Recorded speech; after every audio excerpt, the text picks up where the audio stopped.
un progrès immense que nous devons à la qualité du sujet pour lequel nous sommes rassemblés.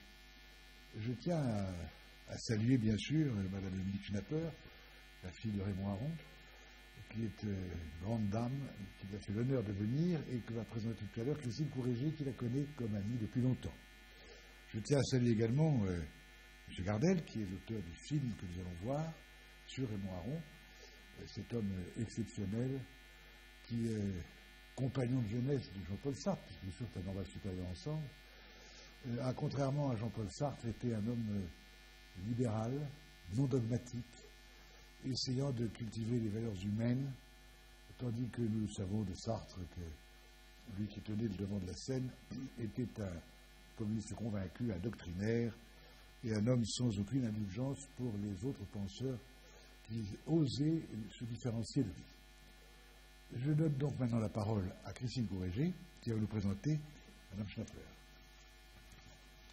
qui ensuite nous dira quelques mots, bien sûr.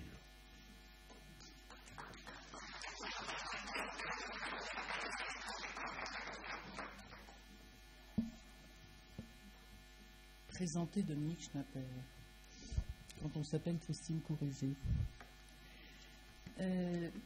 Dominique a passé le plus clair de sa vie à démontrer qu'elle n'était pas que la fille de...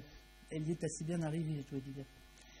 C'est-à-dire que son parcours suffirait à remplir une soirée comme celle du Palais littéraire, mais précisément le paradoxe, c'est que ce soir, elle est là en tant que fille d'eux. Elle a donné la parole à Fabrice Gardel pour faire un documentaire que vous allez voir dans un instant. Je ne peux quand même pas passer aussitôt sans vous dire un mot de Dominique. Je ne pourrais pas m'amuser à vous lire la liste exhaustive de ces titres, parce que j'amputerais le temps de parole et le temps de projection, mais quand même quelques-uns d'entre eux. Membre de la commission 2000 du commissariat général au plan, membre de la commission du bilan, chargé de faire état de la France auprès du Premier ministre Balladur à l'époque, de la commission sur la drogue, de la commission sur l'éducation, de la Société française, président de la Société française de sociologie, membre du Haut Conseil de la population et de la famille, membre du comité consultatif national d'éthique, membre présidente de la DILCRA et évidemment directrice à l'EHSS. Elle a également été nommée par Jean-Michel Blanquer pour présider le Conseil des sages et de la laïcité. En résumé, elle a passé sa vie à faire des travaux de recherche sur la citoyenneté, la nation, la démocratie, le chômage, la République. J'espère que je n'oublie rien de Dominique. Je suis très très intimidée parce que je ne sais pas ce qui va se passer après. Elle crie haut et fort, et ça je peux le dire depuis, et surtout écrit depuis de longues années, qu'en matière de politique migratoire, vous allez voir que cette soirée qui a l'air de parler de gens très anciens, on ne parle que d'actualité. En matière de politique migratoire, la seule stratégie, c'est l'intégration républicaine.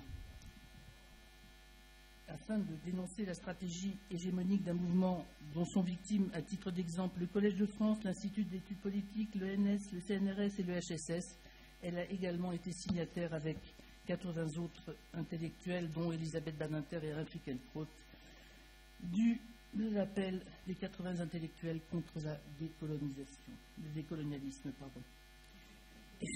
C'est pas tout à fait la même chose. Voilà, c'est ça. Donc je vous passerai les prix, les distinctions dont elle était l'objet, parce que là, encore une fois, ce serait beaucoup trop long. Elle est l'auteur d'une quarantaine d'ouvrages en sociologie essentiellement, bien sûr, mais mes connaissances en la matière font que je ne les ai pas vraiment lues de manière exhaustive, je dois le reconnaître. En revanche, il y en a deux que je vous recommande. Deux parce que, il faut rendre à César ce qui est à César, ma raison d'être ici, c'est que je suis avocat, je ne suis pas tout à fait la seule dans cette enceinte, je crois. Et puis la deuxième, c'est que j'ai l'honneur insigne d'être dans son carnet d'adresses depuis quelques dizaines d'années maintenant. Mais il y a deux ouvrages que je vous recommande, qui sont parmi les derniers qu'elle a connus. Un, parce que dans cette enceinte, et depuis 2008 maintenant, on est tous peu ou prou aficionados, et en tout cas familiers du Conseil constitutionnel. Or, vous savez qu'elle a été le premier sociologue nommé au Conseil constitutionnel, où elle a passé 9 ans de 2001 à 2010.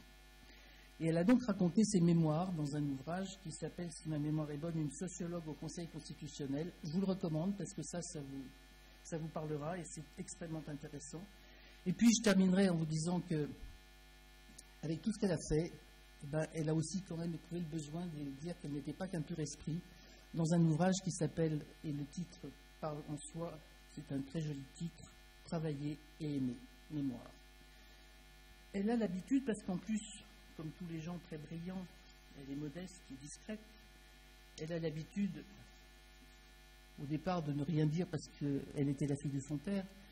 Elle écrit ses mémoires et elle les clôture en terminant en disant que tout ça aurait été impossible si elle n'avait pas eu Antoine, qui était son époux. C'est-à-dire qu'après la fille, vous avez l'épouse. Et je ne renonce pas à l'avoir déclaré un jour qu'en réalité, la seule femme de la famille, c'est sa fille Pauline, parce qu'aujourd'hui, on ne peut pas parler du Brexit sans parler de Pauline. Alors, je pense que dans quelques temps, c'est ce qu'elle va nous dire. Mais pour être plus sérieux, je pense que Fabrice Gardel a eu des raisons d'être choisi par elle, et elle va vous dire pourquoi. Pourquoi elle l'a choisi, pourquoi elle l'a sans doute pas regretté, puisqu'apparemment, elle vous disait il y a 5 minutes qu'elle connaît le film par cœur. Elle l'a vu un certain nombre de fois, et je la connais assez pour vous dire que si ce n'était pas le cas, elle aurait mis le cours très très vite. Voilà.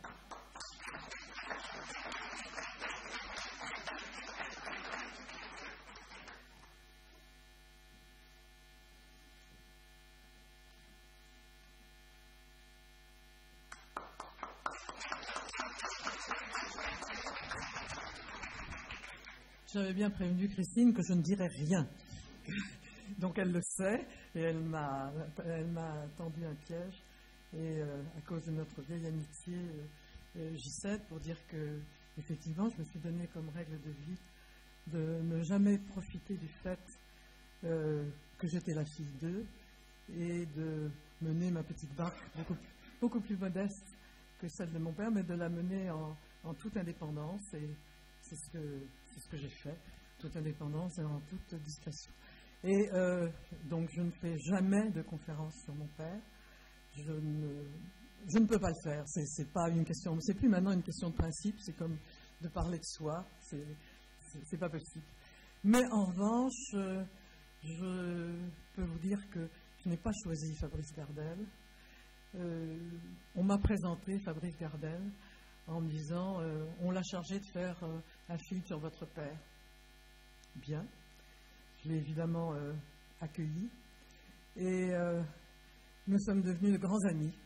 Ça a été une vraie expérience. Je crois pour lui de découvrir. Je parle pour lui. Hein, on a toujours tort de parler pour l'autre. Je crois que ça a été pour lui une grande découverte. En tout cas, ça a été pour nous deux la source d'une nouvelle et grande amitié. Et donc, je pense que ce documentaire que vous allez voir, qui a été diffusé à plusieurs reprises, je crois qu'on est à 10 projections par Public Sénat. Donc, si par hasard vous avez échappé à ces 10 projections, vous allez en voir une, ce sera la 11e. Et je crois que ça fait énormément pour une compréhension du personnage qui était mon père, qui était réduit à l'idée absurde qu'il était une pure rationalité, un homme de contrôle, alors que c'était simplement un passionné qui contrôlait ses passions. Et il me semble que vous allez voir que sa personnalité apparaît assez bien. Ça n'empêche pas bien entendu, ça ne remplace pas la lecture de son œuvre, mais ça ouvre des perspectives sur ce qu'il a été, sur sa personnalité. Et en même temps, comme depuis le 24 février, j'ai le sentiment, et je crois que Fabrice le partage, que le monde est redevenu aronien. C'est-à-dire que nous avons recompris à nouveau la fragilité de la démocratie, la double menace de l'extrême droite et de l'extrême gauche qui ont en commun de vouloir détruire la démocratie. Et le monde des relations internationales avait tendance à trouver que le livre qui s'appelle « Paix et guerre entre les nations », c'est pas mal, hein, c'était pas mal, mais enfin, c'était plus du tout d'actualité parce que, bon, les États qui veulent envahir les autres, ça n'existait plus. on faisait de la cyberattaque, on faisait des trucs indirects, on faisait de l'économie, etc. Et depuis le 24 février, tout d'un coup, on est revenu à la guerre comme elle avait été théorisée. Et ce n'est pas une bonne nouvelle, hein. J'aimerais mieux qu'on ne lise pas Paix et guerre entre les nations, mais au moins ça permet sans doute d'éclaircir un petit peu ce qui est en train de se passer. Et donc, ce n'est pas une bonne nouvelle sur le plan général.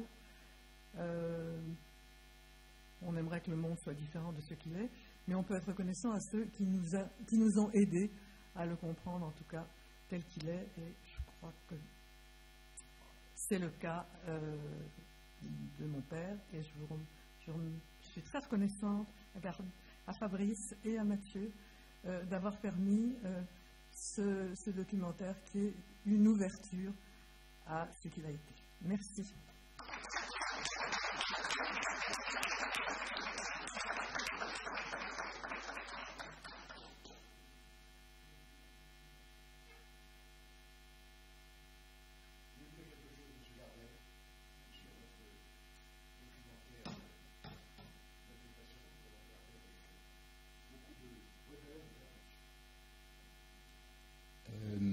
Je serai court. S'il y a quelques questions après, on y répondra avec plaisir.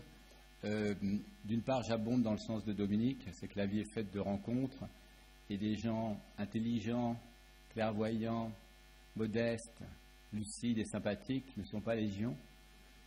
Donc c'est vrai que quand on les rencontre, et généreux aussi. Voilà. Donc c'est vrai que c'est devenu ma copine.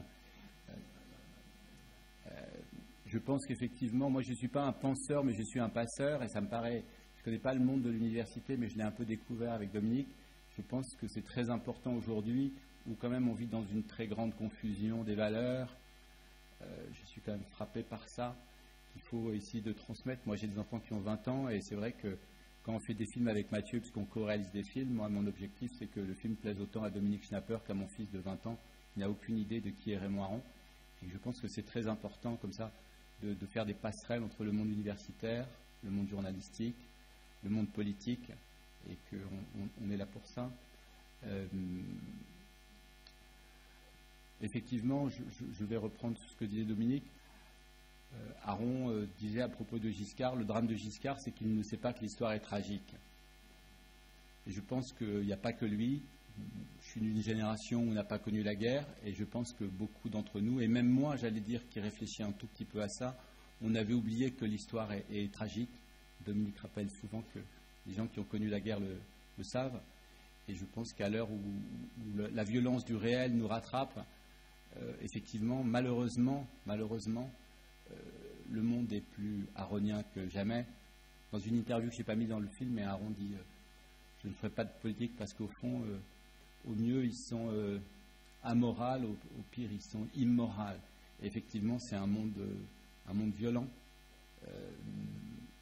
Et malheureusement, on est en train de le redécouvrir. Juste pour finir, je voudrais dire qu'avec Dominique, dans cette idée de passerelle et d'essayer de parler aux nouvelles générations, on fait une petite collection à l'Observatoire qui s'appelle des abécédaires des Lumières. Donc on a fait des textes, enfin c'est des choix de textes. L'idée c'est de revenir au texte et de ne pas être dans le commentaire. Donc il y a un petit livre sur Aron, et puis on a encadré des petits livres sur Tocqueville, sur Camus, on prépare un Voltaire, un Furet. Et voilà, je pense aujourd'hui que le débat des idées intéresse de moins en moins. C'est notre rôle d'essayer d'être ces passeurs, et j'espère que le film qu'on a fait avec Mathieu Wechsler y contribuera. Merci.